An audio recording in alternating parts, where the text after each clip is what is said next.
Good Friday morning, everybody. Welcome into the Morning Roast on Maine Sports Leader 92.9 The Ticket. The Roast presented by Next Home. They're the market leader. Get looped and get sold with the Next Home experience. We're in the Greenway Equipment Studios, your locally owned John Deere dealer. See the Smith Brothers in Bangor and Ellsworth because nothing runs like a Deere. And Bangor Window Shade and Drapery offering custom blinds, shades, drapes, outdoor awnings. Bangor Window Shades at 105 Main Street in Bangor. Brian Sullivan, Greg Hirsch, Marqus Cesar here on this Friday morning. Greg, how are you? I'm doing great. This is the day I've been looking forward to all week right here. This is the one. Trying to get, I know our listeners are too, but just this week, like, get me here. Sure. And then next week is like, 4th of July week, yeah, right? Next week, I think, you're either probably, who knows, you probably either got next week or the following week off. Maybe at the minimum, you're working with a 4-day work week next week. Maybe 3. Maybe you're cutting it early. Who knows? But yeah, this is the Friday to get to before summer is here, right? Right, absolutely. And the following week, I don't want the people to be like, can you believe 4th of July is already over? Yeah. You know what I mean? That's coming into it. But you see how early it is? It's super early. Like, summer's just starting, baby. Here we go. Marcus, how are you?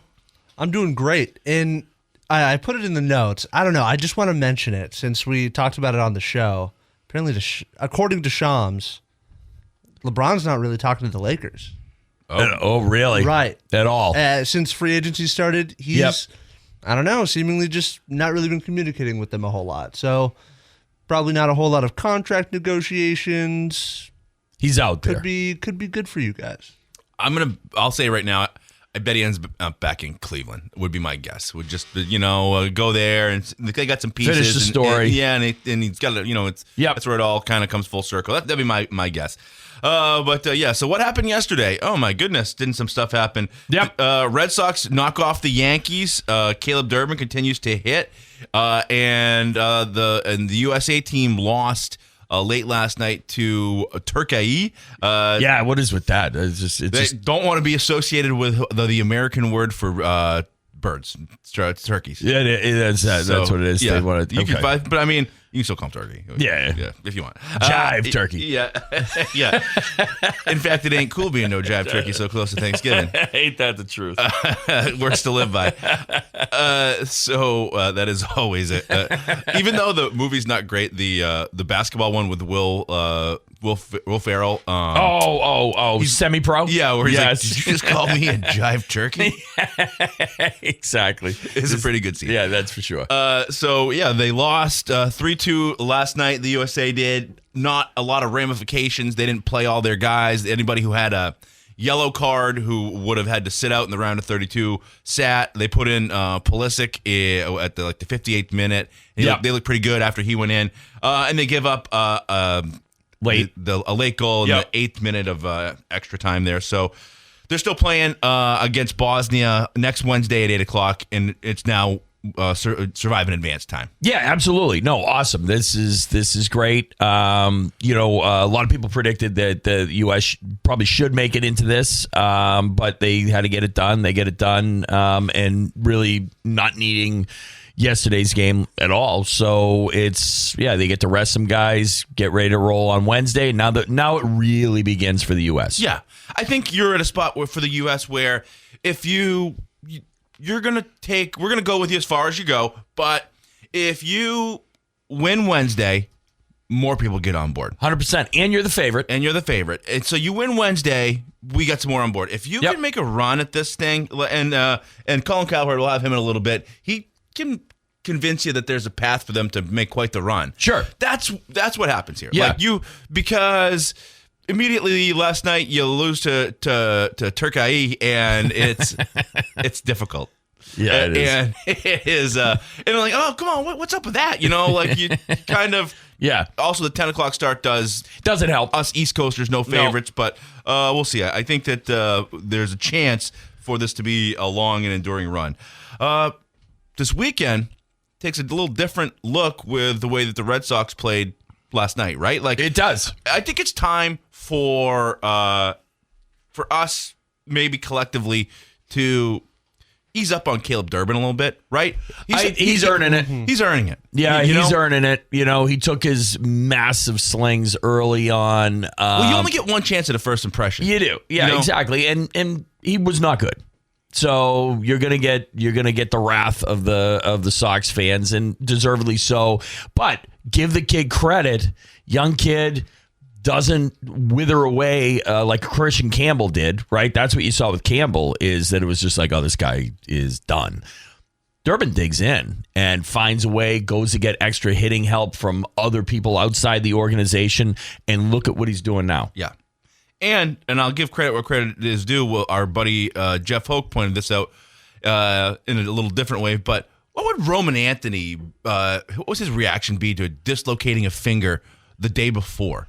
Right. And then do you think you'd see Roman Anthony after dislocating a finger No. in the very next game against the Yankees at home? No, and that's a huge problem. And I don't have any idea what's going on with, his tendon and things. But at the same time, I mean, does not seem like the most, the toughest ball player going in the land by any stretch, right? Can't even swing a bat at all. Like, at all. Like, this is taking you down, maybe for the season. So it's a interesting spot where we find ourselves in, but still reason to be, interested in what's going on, I suppose. Yeah, without a doubt. It doesn't change the overall narrative and the issues and everything by any stretch, but good to see. I'm really, really happy for Connolly early. Hoping, obviously, for Peyton Tolley tonight. But, early in the game, it looked like it could be a rough outing for him. And the Sox in general, the way the thing started, finds his way, and yeah, it's just that's those two guys specifically. I'm really pulling for. You don't want to see them get wrecked by this tidal wave of a season. All right, let's hear from some of those Red Sox. But first, I want to tell you that Uno's is there for you. They got late night deals every night at the Bar Lounge, 9 p.m. to close. Enjoy $6 apps, $5 cheeseburgers, $5 Indy cheese or pepperoni deep dish, 725 Stillwater Avenue in Bangor. And the 2026 Ticket Awards have come and gone, but you can still watch them. They are on 929theticket.com or on the app or on YouTube. Let's do it, Marcus. Mentioned Caleb Durbin. He talked to reporters about being proud of himself. Here's why. Yeah, good for the kid. I'm going to stink again. Yeah. That's there's not a lot of this ain't me. Yeah, no, I know exactly. Yeah. Like, yeah.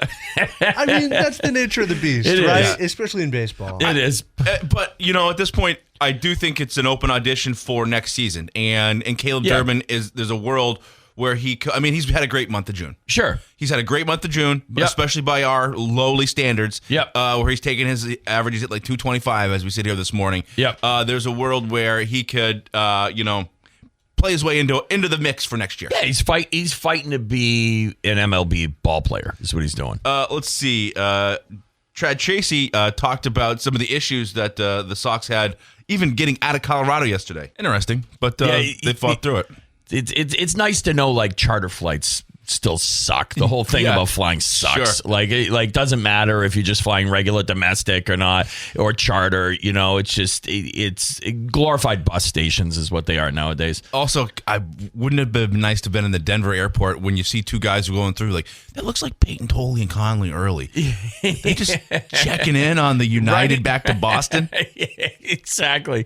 Because they didn't charter them their own plane. They just flying first class on the way back. They didn't. I would wager to guess Peyton Tolley is still amazed by like airports and things like that. Is he a caveman? Kinda. Can't you just see him? Like he's just a country boy. He's just like, wow, look at all this stuff.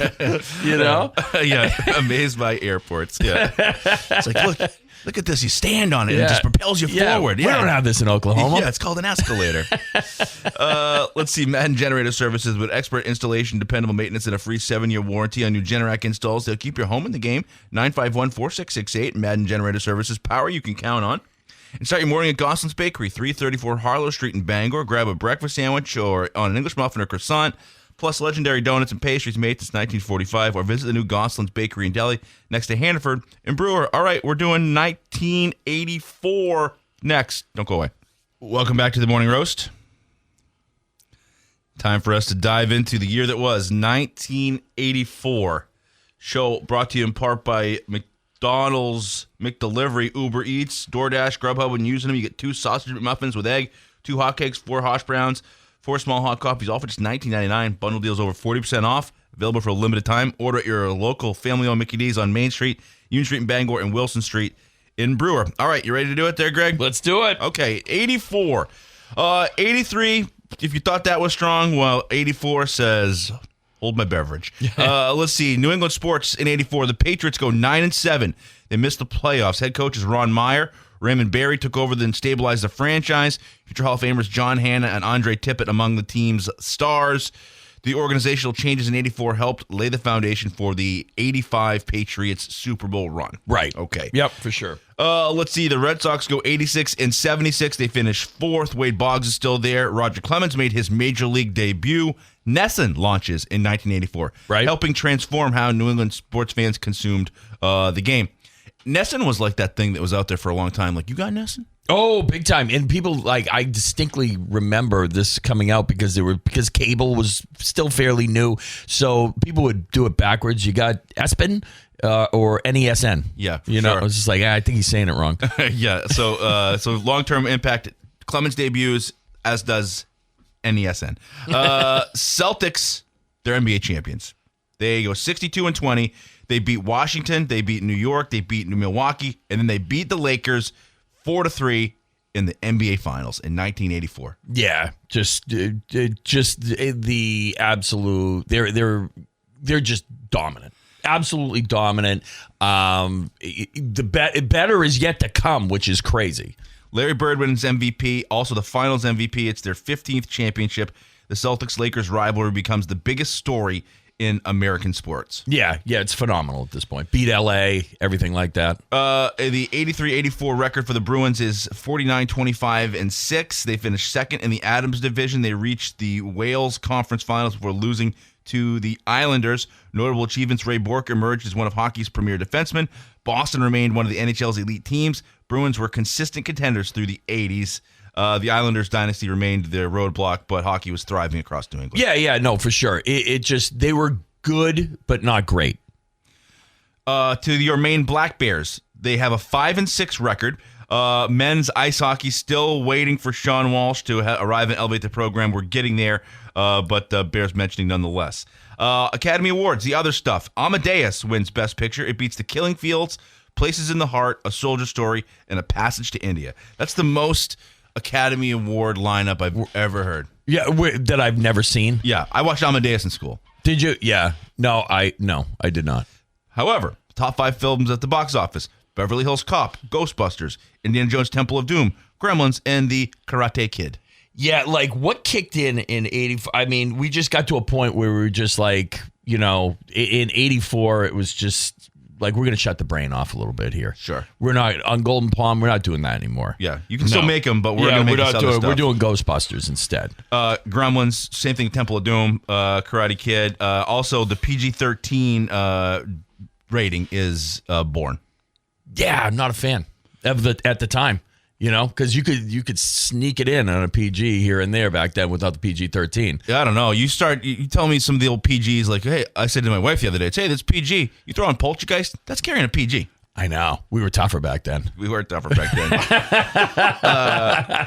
Top 5 TV shows: Dynasty, Dallas, The Cosby Show arrives, Family Ties, and Murder, She Wrote. Yeah, and that's interesting, too, because sitcoms started changing then, right? Like, so you got Cosby Show, Family Ties now, as opposed to more slapstick, Laverne and Shirley, Happy Days type of stuff. You know, great shows, but these a little more depth to your sitcoms. You started to see that, I think.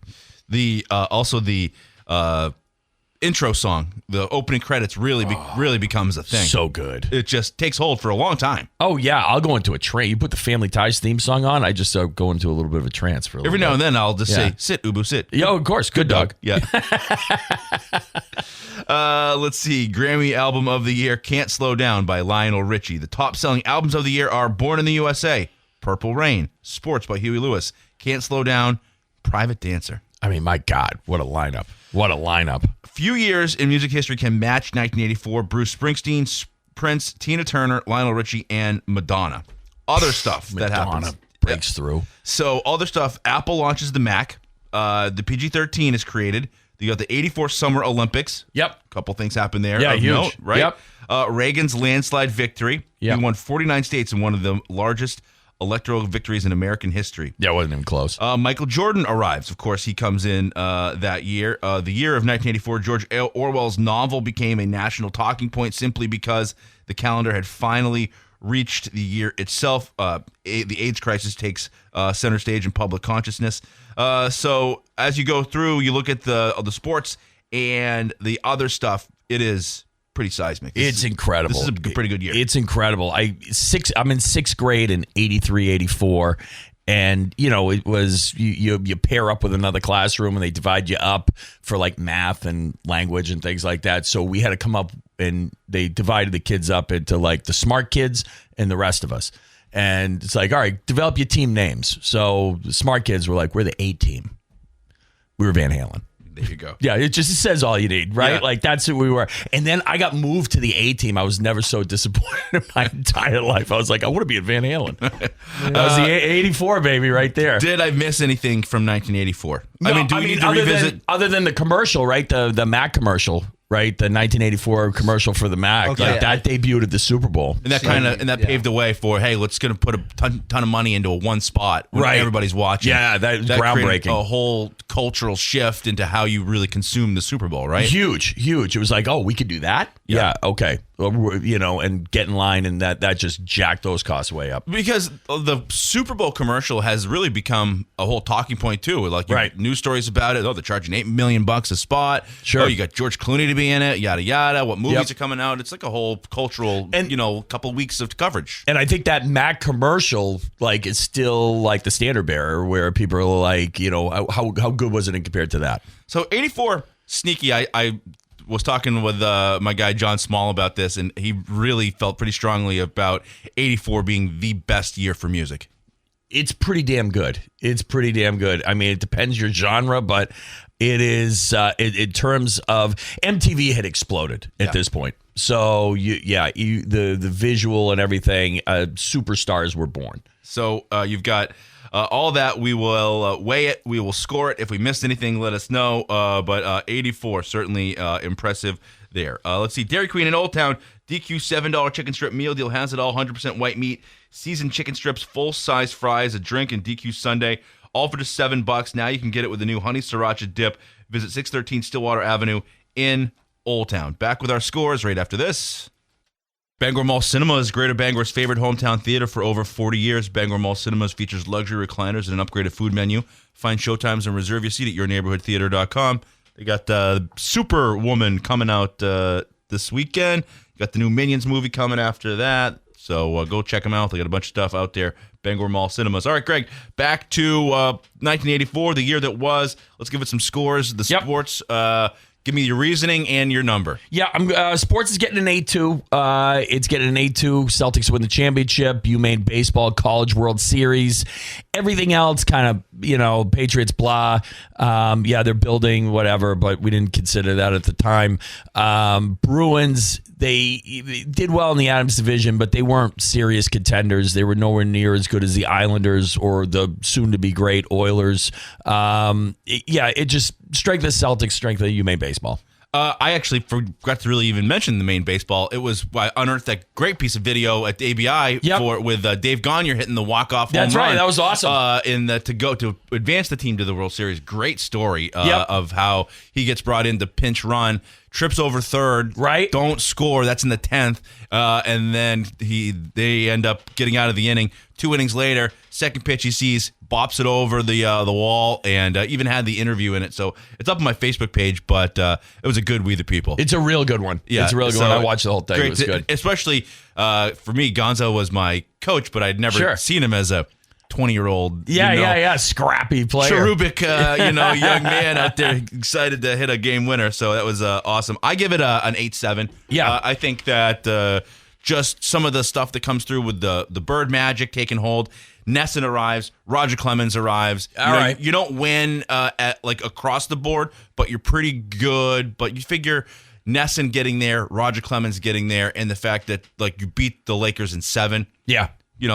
There's not much better than that. Okay, your other stuff. What score do you? Yeah, do you provide? I got to give credit to John Small. I'm going through, and whether it's music, movies, TV, there's nothing I don't like. Mm-hmm. There's nothing I don't like. This is getting a 9.8. 9.8. 9.8. It's getting a 9.8. Okay. It is, maybe some things aren't as deep as they once were, and there's not a lot of, deep meaning behind everything. But sometimes you just want it just base level. Well, there's also like stuff that you love. I mean, it's there for you. Albums that you return to, and the music is stellar. It's the soundtrack to my childhood, right? Like, it's untouchable for me. And for me, I think like Ghostbusters is seismic. Yep. In Temple of Doom, love it. Gremlins, seen it a million times. The PG-13 arrives. Thriller is still running through this year. Who doesn't love The Karate Kid? The Karate Kid is there. I give it a 9.1. That's fair. I give it a 9.1 on that one. So mark that down, Marcus. And so we'll put 84 to bed, and we will assess the sports of today. I mentioned it earlier with the World Cup. We're going to talk with Pat Lane in a couple minutes here. But here's Colin Cowherd talking about the present day World Cup team and how they could find some wins ahead. I don't know if air conditioning is the reasoning. Benchmark? But certainly nice. Yeah, right. I mean, I don't know if you guys have seen the videos coming out of France. They're jumping in rivers because they don't got air conditioning. Oh, yeah, it's not as commonplace. So I do think that there's an interest in the U.S. to get good, and you've seen that with academies and this kid who was born here by happenstance, the Balagoon guy, right, who born here on July 3rd because his mother was too pregnant to fly. Right, it's just sort of serendipitous that he's our best player. Sure. So we'll take it. Yeah, we'll see. All right, we'll talk with Pat Lane about all things Patriots, New England sports right after this. Don't go away. Welcome back to the Morning Roast. Roast brought to you by Hero Sports Grill and Entertainment Center, official sports grill of the Roast, and the place to be, downtown Bangor at herosportsgrill.com. Pat, if you're wondering, we're doing our recap. It's 1984 day here on the Morning Roast, so that's why you get the intro music you get. There you go, getting everyone whipped into a frenzy with that one. Exactly, right. I can sense it. So, Pat, what's going on with you? Man, heading to school for almost last day of school. Unfortunately, we're going all the way till next Tuesday, but we're almost there. Almost there. Sure. What's the latest from all things Patriots? I'm looking at some top 100 NFL player rankings, and I'm seeing Drake May come in at number 61. I don't know if you saw that, but it seems a little low by my estimation. Yeah, just a bit. Yeah, he should be in the top 10. I don't know what he's doing at 61. It's a little insane. I know the players vote on it, but I don't know how any player watches last year and doesn't have him at least in the top 20. To have him at 61 is complete lunacy. It makes no sense. I mean, you have Travis Etienne is at 96. That guy hasn't done anything, and his entire career hasn't done anything. So, the fact that you have Drake May at 61 is an embarrassment. What's the latest with Christian Gonzalez? You think this thing is getting closer? We continue to wait for what's happening out in Seattle. What's the latest there? Yeah, I think it's just a game of chicken between him and Witherspoon. I hope, at least. I hope. Every indication from the Patriots is that they want him. They want to sign him long term. They want him to be here long term. That's what it sounds like from the Patriots side. As long as that's true, which I hope it is, it just I think is a posturing game between him and Witherspoon. Just so because again, one of those guys is going to sign and become the highest paid defensive back in NFL history, and then 2 days later, the other guy's going to sign for $1 million more. So it's just a question of how long it's going to take. I would hope that the Patriots have an incentive to get it done, and they want to get it done before training camp starts. That would be my hope. I don't know for sure, but that's what I'm hoping. It seems like it's gotten pretty quiet down there. All things seem to be going in the correct direction. Am I wrong about that? It kind of seems like it. I also think too that World Cup fever is upon us, right? Yeah, and sure. So there's other things to talk about in the media. That Diana Rossini report came out earlier this week, which was kind of wild. The stuff that she was doing and how much she was getting paid, and FaceTiming head coaches and everything like that when she gets pulled over. I mean, it's kind of wild. Also, side note, for the fact that that's even a story, right? How many times does she have to get pulled over for that to be a story? Good point. I mean, I don't know. I don't know about you guys, but like I don't get pulled over. I can't even remember the last time I was pulled over. I don't understand how people are getting pulled over like that. Well, if you build 1,000 bridges and you FaceTime one NFL coach to get out of a ticket, I think that to the world, you're not a bridge builder. You're a person who is able to FaceTime and get out of it. So I think it only takes one time, but That's a fair point. Yeah, the chance that she, got a little bit of a lead foot, but it is. I mean, there's an interest in it. It went away, and then that guy got her to text with her, and she forgot to say, "Hey, by the way, this is all off the record." So they got another scoop out of it, right? Yeah, that's true. Good point. So, having said all that, I read every word of it. Same. I'm interested in it, Yeah. So, it's certainly, happily that went away for a little bit, but it does also seem like, Pat, like she's maybe, I don't think that there's going to be some big expose that is a Vrabel takedown. I think we're past that. No, I think we are too. And it's just, it's one of those things where obviously not a good decision by him. And we've kind of talked about it over and over again, but again, that thing came out about her, but then it's like, all right, there's really nothing else. There's no real more meat on the bone here. As far as the Vrabel saga goes, as far as it relates to the Patriots. And that's really all that matters to us, at least. Do you think that as you look at what's left here with this, Pat, I've kind of accepted a world where unless you get a really good offer, I'd like to see Kayshon Boutte lined up on the opposite side of the field than A.J. Brown. I'd like to see him stay in the mix here with the Pats. I feel exactly the same way. I think that he's a guy that's on the trade block for me. But I'm not trading him unless I'm getting something significant in return, right? If I don't love my edge room, we've heard some good things about Elijah Ponder, so maybe you feel okay about your edge room, but maybe you want a guy like Kayvon Thibodeau, and the Giants are willing to trade you him for Kayshon Boutte. That might be a different story, right? Or, someone's going to give you a third-round pick or something like that. Sure, I'm not trading him for a fifth-round pick. What good does that do me, right? And especially with the NIL, there are less draftable guys coming out every year. So a fifth-round pick does me nothing. That's it basically has no value to me. And so, I look at it and just think I'd much rather have Kayshon Boutte on this team. Now, from Kayshon Boutte's perspective, he might be saying, well, I want to get out of here because I'm going to get less targets, right? It's going to be less targets to go around. My look at it, the way I would spin it to him is, hey, look, you're not going to get any number one corner ever, because they're all going to be covering A.J. Brown. And then we have Romeo Doubs, and then we have you. And so they're going to have to, pick the open guy. You're going to have a chance to be more explosive and more efficient than you were. Maybe your counting numbers won't be as high, but you're going to have some highlight reel plays on there, and you're going to end up with a good amount of touchdowns. I think it's worth it to stay here. So we'll see. I think it's going to be beneficial for both sides for him to stick around. But, maybe a team has a guy go down in training camp, and they're willing to part with a third-round pick. And then it's like, okay, then that's valuable at least to us, and we can make that move. But doing some late round pick swap or getting a fifth round pick or something like that, that's again valueless. And you look at what the Patriots did this year. Yeah, that's how they feel on day 3. It's like these guys are basically UDFA guys that we like and we're taking a chance on. And by all accounts, Boutte doesn't seem to be all that unhappy. I think he's understanding of the situation, and I like the guy.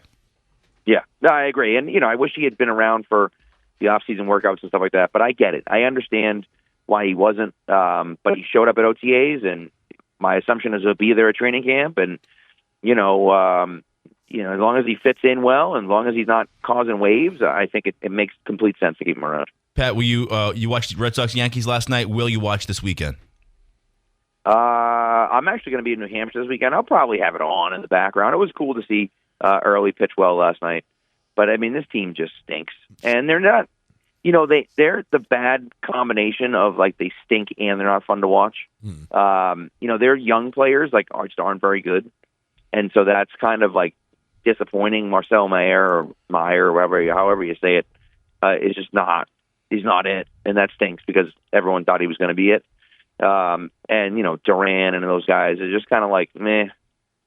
So yeah, maybe a little bit. It's nice. It's still nice to beat the Yankees, even if I'm not watching the Red Sox. Still nice to see the Yankees lose. So But yeah, I'll probably have it on in the background a little bit this weekend. That is a great way to sum it up. That rare combination of they stink and not fun to watch. Like it's exactly what they are. It's a very astute, Pat. I appreciate that. All right, we appreciate you. What's coming up from the show? Yeah, we're finishing our 2016 rewatch. We have just the Super Bowl left, Super Bowl 51. So we're talking about that one, going in depth, trying to get a guest on the show for that one. So we'll see what happens. But man, it's we're almost there. It's kind of crazy to look at that team and see how unbelievable that team was. So gone back through the season, and again, like I say, we'll finish with the Super Bowl. And listen, it's a game that everyone loves and everyone remembers, but it's fun. Like I recommend listen to the show Monday night, and before you do, go back and rewatch the whole thing, because my goodness, what a game that was, and that it's about as terrible as the first 40 minutes of game time you can possibly get, and then about as unbelievable the last 20 as you can possibly, 25, I guess you could possibly get.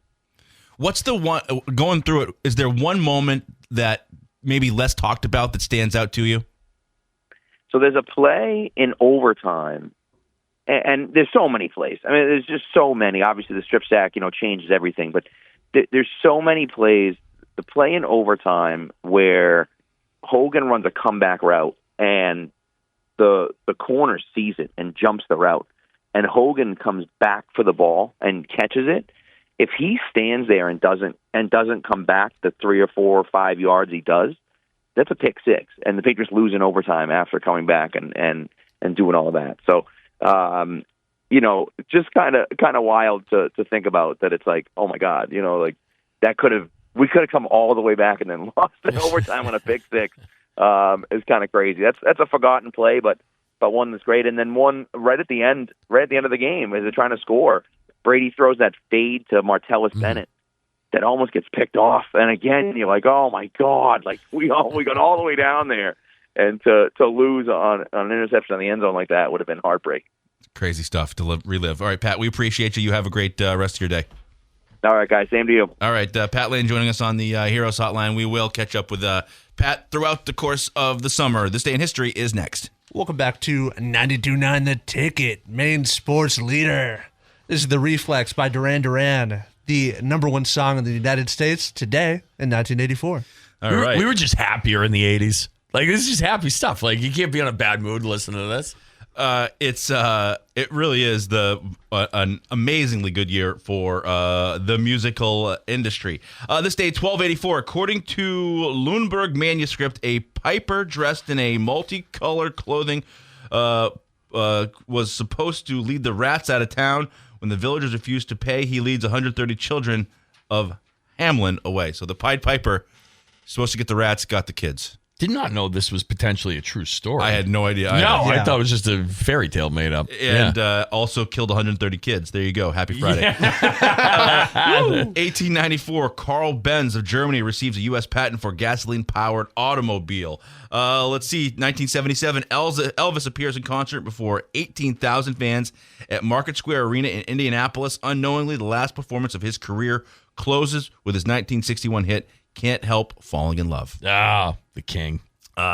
Played Augusta Civic Center, May 24th, 1977. That's right prior to this. Yep. Amy Vachon's uncle was one of the guards. Sure was. One of the ABI stories that I go back to every chance I get. Yeah. Let's see. 1962, Boston Red Sox Earl Wilson no-hits the LA Angels. 2003, LeBron James is picked first overall by the Cleveland Cavaliers. Birthdays today. Derek Jeter was born in 74. Ooh. Michael Vick, born 1980. Jeter gets a boo. Michael Vick doesn't. Boo! Yeah, I know. I like dogs. I don't know. I probably should boo Vic too. 1984, Aubrey Plaza was born. Phenomenal actress right there. Aubrey Plaza. Yeah, very funny. Beautiful lady. 1992, Rudy Gobert was born. Rudy Gobert was really when I think of him, you think COVID. Yeah, grabs 100%. those microphones and I got it. It's like, well, you did have it. You did have it. Yeah, thanks. 1993, Ariana Grande. Holidays today. It is Safer Workplace Day. It's Take Your Dog to Work Day. It's Forgiveness Day. Okay, consider it. There you go. And Chocolate Pudding Day. All right, 7 a.m. hour is next. Good Friday morning. Welcome into the Morning Roast on Maine Sports Leader. We're in the Greenway Equipment Studios, your locally owned John Deere dealer. See the Smith Brothers in Bangor and Ellsworth, because nothing runs like a deer. Fat Panda Boba Tea and Market on Harlow Street in Bangor. Next to Gossamer's Bakery. Sip fresh boba, explore snacks, ramen, and their tasty Jamaican patties. Also visit the brewer location on Wilson Street next to Hannaford. And Next Home. They're the market leader. Get looped and get sold with the Next Home experience. Brian Sullivan, Greg Hirsch, Marqus Cesar here on this Friday morning. Greg, how are you? I'm doing great, man. Home stretch, 7 to 8 on a Friday. Let's do this thing. Marcus, how's it going? Pretty good. So, yeah, just kind of reviewing the CBS Top 100 for NFL players.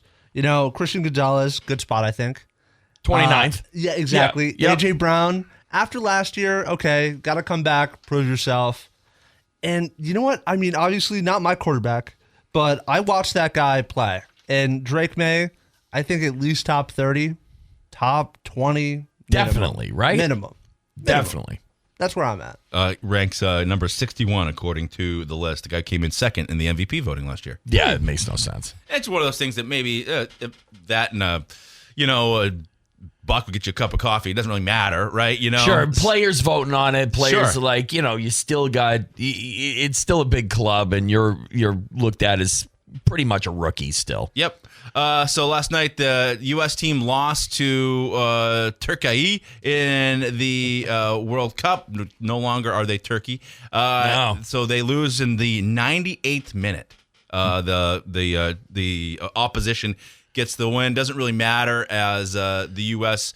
will be playing Bosnia on Wednesday, July 1st at 8 o'clock at night. So Greg still has questions if they're war-torn, but Who knows? At one point they were. Yeah, because So, that's how we would refer to them. Yeah. War-torn Bosnia. Exactly right. Yeah, I thought that was their name for a while. For sure. They changed it on the heels of Turkey. They've changed it. And then the Red Sox get a win last night over the Yankees. Caleb Durbin continues to hit. Conley early fights through and gets a pretty nice outing. Yeah, I was worried about him early.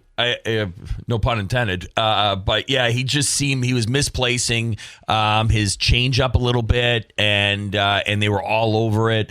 And it was like, boy, this is going to be an ugly one tonight. But found a way. I love seeing some of the maturity in his game and finding a way to get that done. Interesting that he and Peyton Tolley flew out early, a day early from Colorado, so they got plenty of rest, so they'd be good to go. And then, got timely hitting, which is very unusual for this Sox team. So the Sox get the victory last night, and we are off and running as we head into the weekend, where you got 3 more Red Sox-Yankees games coming your way. Okay, available in ordering: McDelivery, Uber Eats, DoorDash, Grubhub, 2 sausage McMuffins with egg, 2 hotcakes, 4 hash browns, 4 small hot coffees, all for just $19.99. This bundle deals over 40% off for a limited time. Order at your local family-owned McDonald's on Main Street and Union Street in Bangor and Wilson Street in Brewer. Let's do it, Marcus. After the game, Caleb Durbin, one of the heroes from the victory, had this to say about his performance as of late. Do we need to give Caleb Durbin just a little bit of grace to go ease up on him? I think so, a little bit. I mean, I don't think he's going to be a great MLB player by any stretch, but to have the perseverance to handle. Not a lot of people can handle Boston crowds, right? Boston fans. It's tough, especially when you start off the way he did. People were just throwing everything at him and killing him, and he found a way to persevere through that, especially on his own, going out, getting hitting help, and now he's delivering. That gets you big time respect at Fenway and from this fan base. So yeah, I think he's earned a little grace now. Hitting .328 with 5 home runs, 8 RBIs, 3 stolen bases, and .976 OPS in the month of June. Yeah, I mean, yeah, absolutely. It's the proof's in the numbers there, and he's gotten it done. He's found a way. Yeah, good for Caleb Durbin, because he was a lightning rod to start the season. Yeah. Yeah. Sort of just you're exactly right. It's a good way to put it. Everything was going bad. You could point specifically to him. We could have had this guy, but you thought you were smarter than the rest of us. The Brewers once again get over on you, and again, we don't know that Caleb Durbin's going to replace Wade Boggs in our third baseman history, but he's on a team that doesn't have a lot of pop. He's had a good month. He really has. Yeah, he really has. And he's shown some strength of character there, too. So, yeah, good for Caleb Durbin. I'm happy for him. I'd love to see him do well. It was not easy for the Red Sox even to get back to Fenway Park from where they were. Here is Chad Tracy talking about some issues getting the plane off the ground. It's just proof that baseball's a wacky game. The Red Sox stink. The Yankees are better. They had issues getting home. They didn't land until 6 a.m. Right. But they still won. It's just baseball's a wacky game. It is. Who knows what happens? That's why, it's so hard to figure out. But you had their best pitcher, essentially, who had dominated the Red Sox previously in Schlittler, getting banged up a little bit. Yeah. And so who knows what happens this weekend, but we'll see. And you got to give credit where credit is due, because I thought this was going to be just the Boston Massacre. We'll see. Oh, completely. The one thing to keep your eye on, though, Aroldis Chapman was not great once again. Okay, that's a concern. So he's got to give a couple good performances here as we get closer to the trade deadline. Speaking of potential moves, we'll talk about the Boston Bruins. Here's Evan Marinofsky talking about potential things the Bruins could do to get better faster. Okay, give me your thoughts. Yeah. You don't like it? I mean, if you're going to go that way, why are you hanging around with Pasternak, right? Like, you got to pick a lane. And so, okay, if we're going to lean on the youth and your draft picks and the guys that you got coming up, well, Pavel Zacha looks like a great trade piece right now because it's a seller's market. You're getting massive returns on what you're shipping away. Why hang on to Zacha right now? I don't pick a lane. Or that, or trade a couple of these. Like, see if you can move Letourneau. See what can you get for him. Or in a first round pick. It's just this half measure stuff is going to get you nowhere eventually. You got to go all in on what your strategy is going to be. And I just don't know if I feel like they haven't made a decision yet. And it's getting a little late for this. I felt like at the end of the season, Cam Neely's basically said, look, we got to get faster. We got to get top tier guys. This is the route we got to go. And yet we're still doing nothing. And so that's really concerning. Like, you've got two different games. In New England, you got the Patriots and the Celtics, and then you got the Red Sox and the Bruins. And I feel like that's this dividing line between teams that are trying to do it right and teams that really don't know what the hell they're doing. Yeah.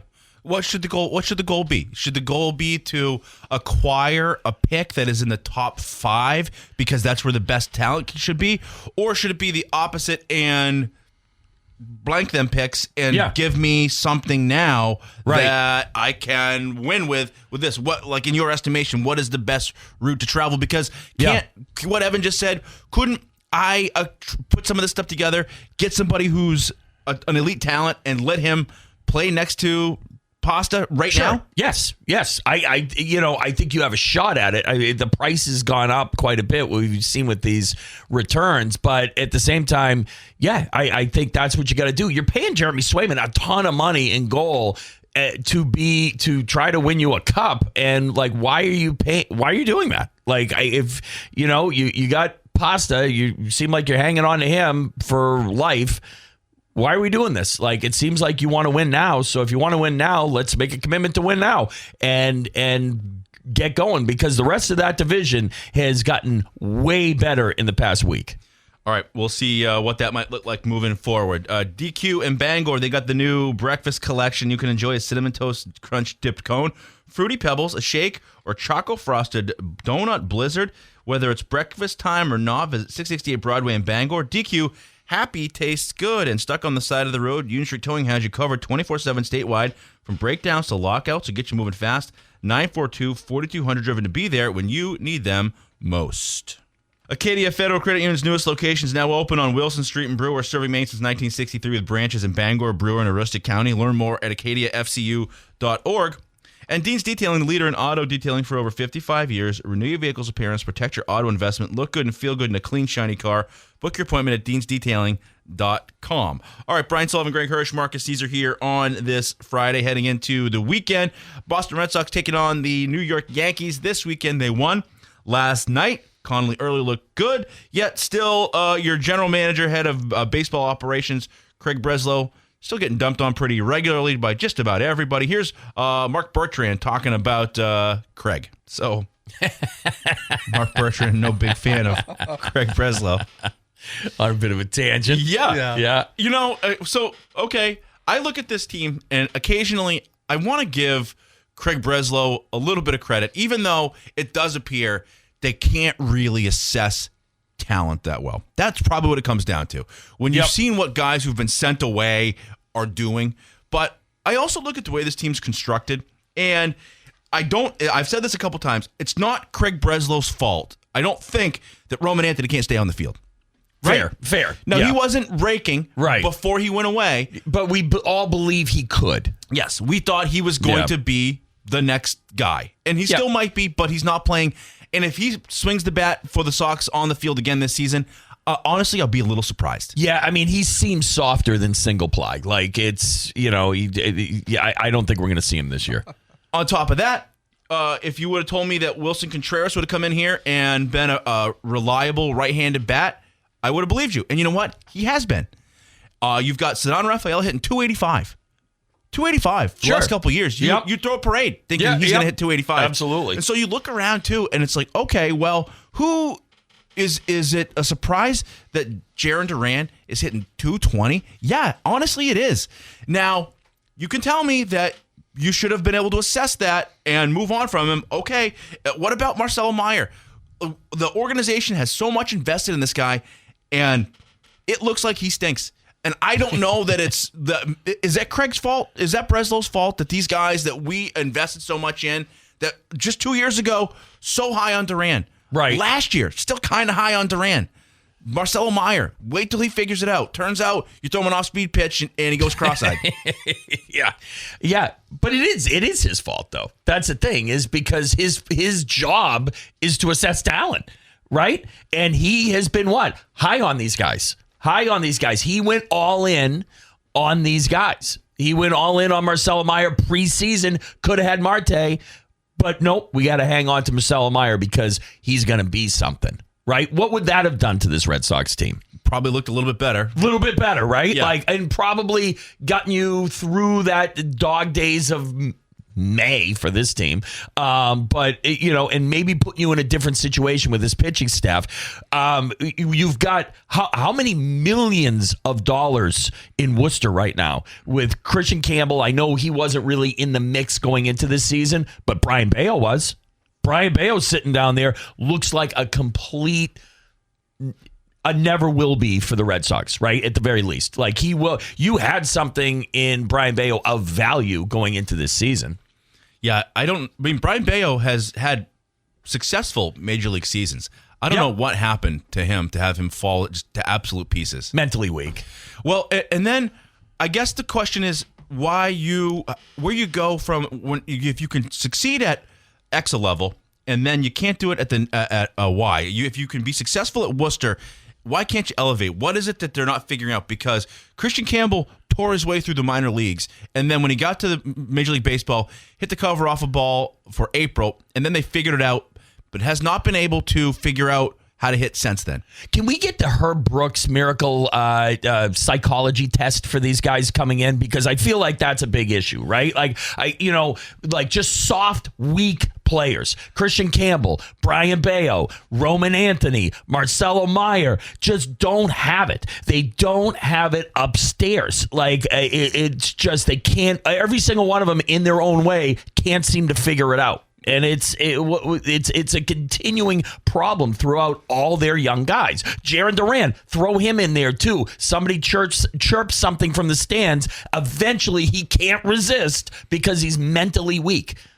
Take me the you can keep your psychology test. Give me the Rick Pitino. Who raised you? Do you guys care about anything?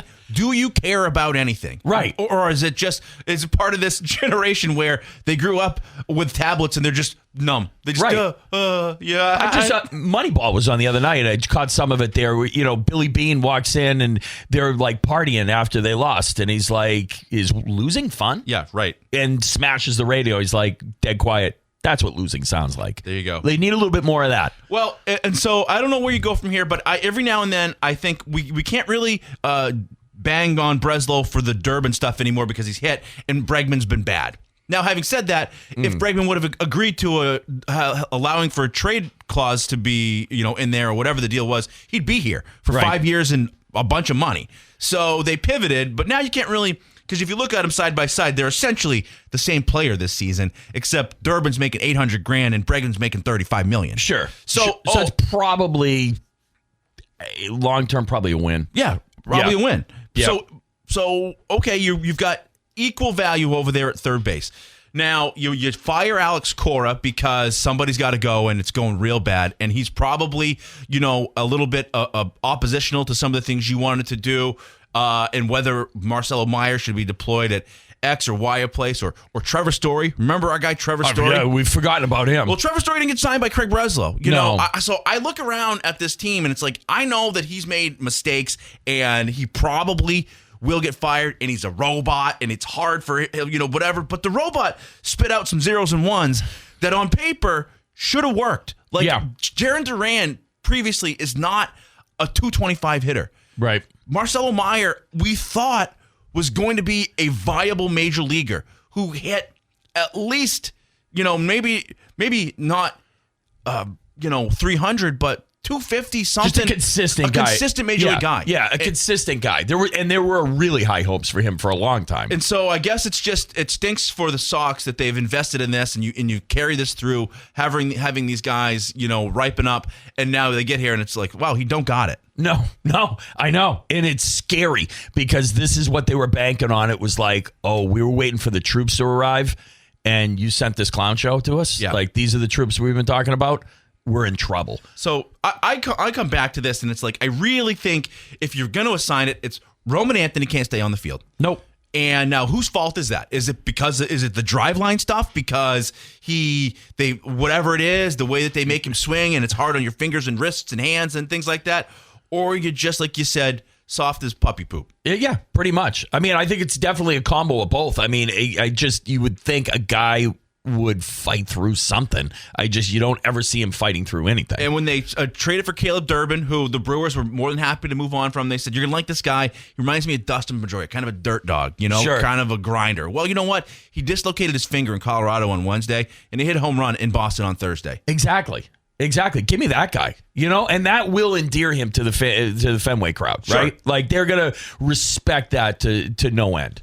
And so, we're going to keep on getting reports like Roman Anthony's taking mental at-bats. Yeah. He's visualizing swinging the bat. We don't do mental at-bats. He's down with a headache. He was over-visualizing swinging the bat.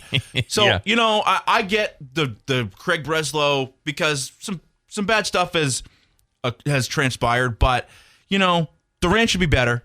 He had been. And maybe they're messing him up. Okay, Durant should be better. Meyer stinks, and Roman Anthony can't stay on the field. And that's not Craig Breslow's fault, I don't think. Could have moved him. They saw value. And I think it goes right through the whole organization is they overvalued these guys, and they felt like if they took a step back and said, maybe we're wrong, they didn't want to admit that. And now you've been proven wrong, and now you're in trouble. So if the move is to move on from Breslow, that's why. Because they don't see the broad view and don't have the guts to admit we should probably change course. Right. Before it gets worse, and it's beyond that now, and they didn't, and here you are. So it's quite the spot you're in. I played a visual round of golf the other day. I should be in the Open. Yeah, it you're was good. Unbelievable. Yeah, my goodness. Yeah. Let's see. Casella, good pay, good people, good life. Find your place at powerofhardwork.com. Back with more right after this. Our Sox Prop coming your way. The 2026 Ticket Awards have come and gone, but if you missed them, don't fret. The 30th Annual Ticket Awards are available on demand, 35 categories of excellence. You can watch it at 929theticket.com, on the Ticket app, or on YouTube. All right, Greg, what was your favorite moment from the Ticket Awards this past year? So many to choose from. probably Dave Morris getting the award, Sure. I would say. Yeah. I think I like that one quite a bit. Dave, did a lot, has done a ton for the community, whether football or baseball, and great to see him get recognized. Yeah, a couple times over. Yeah. Bangor Yeah, for baseball sure, aside. for sure, right? That was a good one, for sure. Let's see. Okay, Sox prop of the day.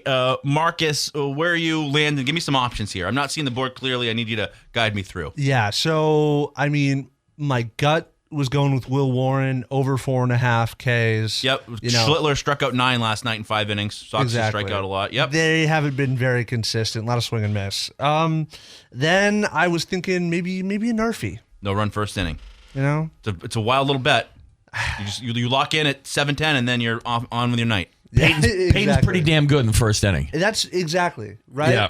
So that's where my head's at. Maybe even a little parlay if you're feeling crazy. There you go. All right. Okay. I like no run first inning. Yeah. I got other things to do tonight. Tune in. Okay. That's right. Nice. No It's run. still 0-0. There's a chance. Yeah, exactly. You just don't want alerts on your phone. No run first inning. We'll go with it. It's just a roll of the dice. And I think it's an informed one, right? You got Tolley's good out of the gate. You got no Judge going for the Yanks. So, okay, that's fine.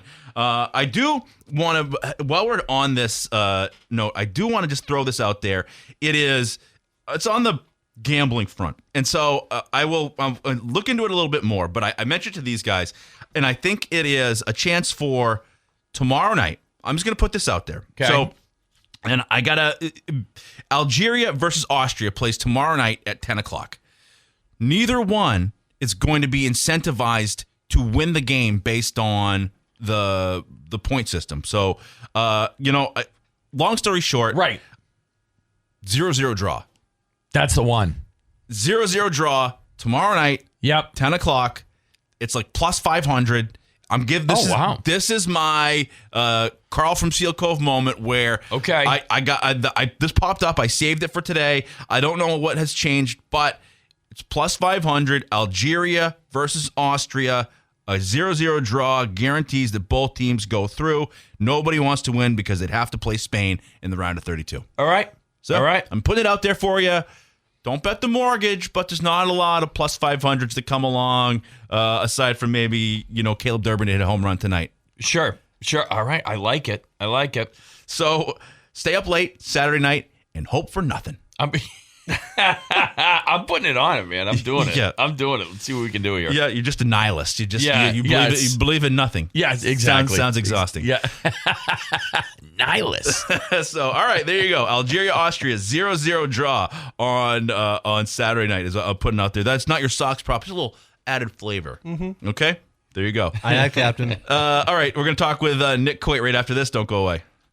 Northeast Driving School has been a leader in driver training for over 57 years. Check them out at northeastdrivingschool.com. Now joining us on the Heroes Hotline is our man, Nick Coit. Nick, how are you? I'm fantastic now that I'm talking to you, Mr. Sullivan. What's going on? Nothing. Just it's Friday. We're heading into the weekend. I want to get your temperature, okay, on your fever level for a couple things. You tell me what I got a fever. Okay, great. Yeah. If you got cowbell, bang it, baby. Bang it silly. Let's see. That's my advice right there. So I would, what's got you just America in general, fever level, think about that one. Red Sox, Yankees, World Cup. Where's the fever percolating the highest? Oh, wow. I think just America in general, just the fever is overwhelming. I'm like sweating over it. Do you have a 4th of July outfit? Have you purchased anything? 250, American flag overalls, anything like that? Wow, the overall, that's a great thought. I mean, we still got, 8 days? So, okay, this is good. Good thinking. No, I usually get like a T-shirt or something like that. And I've got a pair of like sunglasses that just have like the red, white, and blue on them that I wear every year. They still look ridiculous. I think I got them at like a Savers once or whatever. But hey, whatever. I love the holiday. It's one of my favorites because I was born and raised in the great Plymouth, Massachusetts, America's hometown, and so the Americana runs through my veins. It courses through my veins, as some people might say. Exactly. With the World Cup, I've definitely got a high fever. I think, last night was last night. I think they were trying some stuff, bringing guys in and out, whatever. I'm not going to read into the result last night. I think they've been pretty good. I mean, they don't have, great depth, so you got to stay healthy here going on the round of 32. But, it's been fun to watch them and their success and, watch, whatever else is on. France and Norway should be interesting, though. We'll see what they do in terms of who they're playing. Like, it's fun to follow some of it and see some of it, especially here, because I think people have really embraced it. Red Sox Yankees, I could not care less because the Red Sox are awful. So my temperature is 98.5 on the Red Sox and Yankees. As you watch this soccer all play out, do you think that what the U.S. does will have any kind of shift on how we follow the sport, or once the World Cup packs it in, we'll go back to Patriots training camp? I mean, around here, that's a tough nut to crack. You know what I'm saying? Like I think people will absolutely go back to Patriots training camp. They're desperate for it because the Red Sox suck. But I think with soccer in general in the country, like, I don't know. I think it's exciting. It's exciting that it's been here. Like, the whole cup in general being here, I think will at least maybe give some sort of push, hopefully. And then the U.S. being able to play as well as they have and score goals the way that they have, like, I can only hope. But I don't know. It takes time too. So we'll see. And there are 4 other major sports in the country that you're like, it's tough to push. But, if baseball's locked out next year too, right, maybe that plays into it too. Maybe people are like, maybe I'll try something new like soccer, Who knows? Maybe the MLS gets a chance. That's an interesting thought. I mean, I think I'm going to let my daughter, she's 5, stay up and watch the game now Wednesday.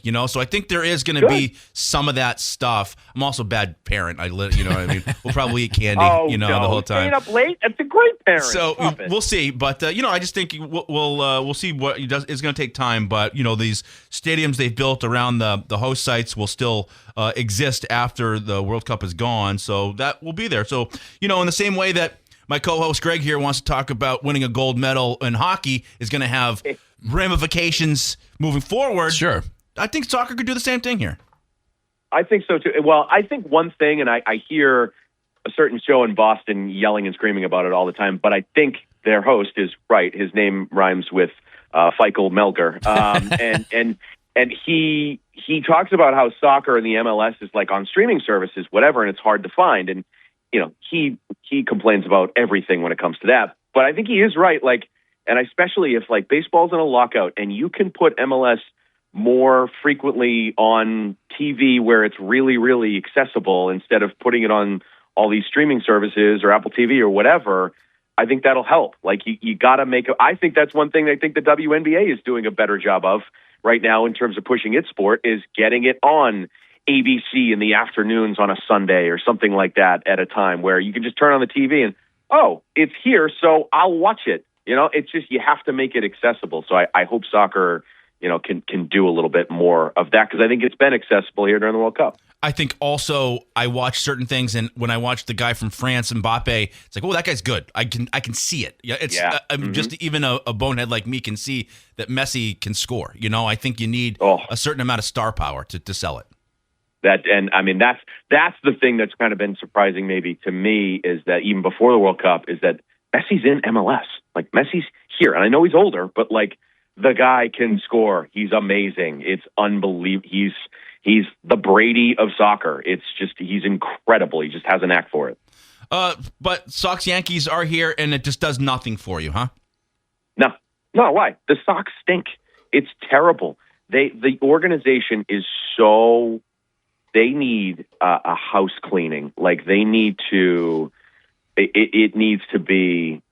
Sweeping changes because you are sitting in the basement of the American League for the first time in 60 years. It is really, really bad. And your young guys that you hitched your wagon to are making errors in the field or not even on the field or in AAA, struggling to get back to the major leagues. Like it is brutal. They have been awful. And it's funny. Like if Craig Breslow could just figure out how to, I don't know, put a lineup together they'd be a lot better because the pitching is one thing that he's good at. We knew he was good at, and they've got a good pitching staff. Like Sonny Gray's really good, and a lot of these guys can pitch. It's just they can't hit, and the point of baseball is to hit the ball and score runs, and they can't do it. Like it's so bad. I could go on and on about the Red Sox and just how bad they are. Can you see a path out of it? I mean, blow it all up but I guess when you look at what lies ahead, is it sell now? Is it an open audition for who's going to be a part of this moving forward? Like, what do you do? Where do you go from here if given the opportunity to make decisions for yourself? Yeah, I mean, I think you sell off what you can at the deadline. I think Aroldis Chapman has had his struggles recently, but the guy, he's not pitching. He's not out there pitching. That's why he's struggling. Like, you don't do it for a while because you don't have save opportunities. But somebody will pick him. He had such a great year last year. He's still got the stuff. Somebody will pick him up, and I think you can get something for him. I think you can get something like, is there value for, I don't know, Jaron Duran? I think they probably should have traded him two years ago. But if there's somebody on your roster that other teams value that they think can help them in a pennant race, sell, because you can get prospects, and you still have guys that'll be here and under contract and part of your future. Like Garrett Crochet's not going anywhere, and that's a great place to start. Ranger Suarez not going. Like, their pitching staff is pretty good. Can you go out, find some young players that not only can maybe help you in the future, but maybe you can spend those young players for a veteran or two that you can put in your lineup in the future to help you hit the baseball and score runs. Like, I would start wheeling and dealing, because you got to do something here with whatever is on your roster that's valuable to other teams. Yeah, it's an interesting spot to be as you aren't even to the 4th of July, and we're putting the for sale sign up on the front lawn. Awful. Nick, we really appreciate you. I hope that I don't want that fever to subside. I want it to. I want I want you thinking about going to the ER. That's what I want. Yeah. Easy now. You got to be hot Gosh, under the you got me collar. all hot and bothered here thinking about it. My goodness, Brian. All right. Yeah. Nick Coit joining us. One-time 28th overall finisher in the Walter Hunt 3K. Woof. That's something. Yeah, baby. Yeah. Let's go. I miss the Walter Hunt. I used to run it with a GoPro every year, man. Exactly. Every year. They had ready to re-smooth the pavement after he was galloping down across the bridge. Is that where the cracks in Brewer, the Bangor exactly, came from? right. That's what it was. Yeah. Public Works Director was quaking in their boots when Nick came around the corner. I like how you use the word quaking. That's good. That's All really right, good. Nick, Yeah. we appreciate you. Have a great weekend, okay? Thanks, guys. Appreciate it. All right, Nick Coit joining us on the Heroes Hotline. Our takeaways are next. All right, welcome back to the Morning Roast this afternoon. You got Aaron and Mark on the drive. You got Red Sox and Yankees baseball at 6:10 pregame, 7:10 first pitch. We're taking Nerfy tonight. We're going no run first inning. Peyton Tolley, Will Warren, no runs in the first inning. So we're expecting those bats to be quiet. Our boy Dave Peck going to the game tonight. He is. We'll have to find out. So keep an eye out, especially if you're not watching on the Nesson broadcast. If you get, he gets his paper bag on the head out there. Although He's got to send pics beforehand, though. Exactly. We got to get him to send some pics. All right, so keep an eye out for that. NHL draft is tonight as well, so we'll see what the Bruins do with their 23rd overall pick. Sure. Could be an interesting night. Greg, what are you leaving with? I'm leaving with 1984 was a hell of a year, man. It was a hell of a year, especially in the music, movie, TV area. I mean, it was my childhood, man. It was unbelievable. I'm going to just pull up the playlist now and listen to it on the way home. Marcus? Yankees, Red Sox. We might just be back if we have at least an interesting game tonight. I want something to feel invested in. And if we could at least rekindle some kind of spark of this rivalry, okay. I can live with that. Okay. Think you're fooling yourself. I definitely am. I will just be interested to see how the World Cup plays out. Don't forget about the 0-0 draw. Yep. Austria, Algeria tomorrow night at 10 o'clock. And I'll be also interested to see how this series plays out because it's Red Sox Yankees. And does anybody get in there and make some noise? We shall see. But we'll be back here on Monday morning. Until then, have a great weekend.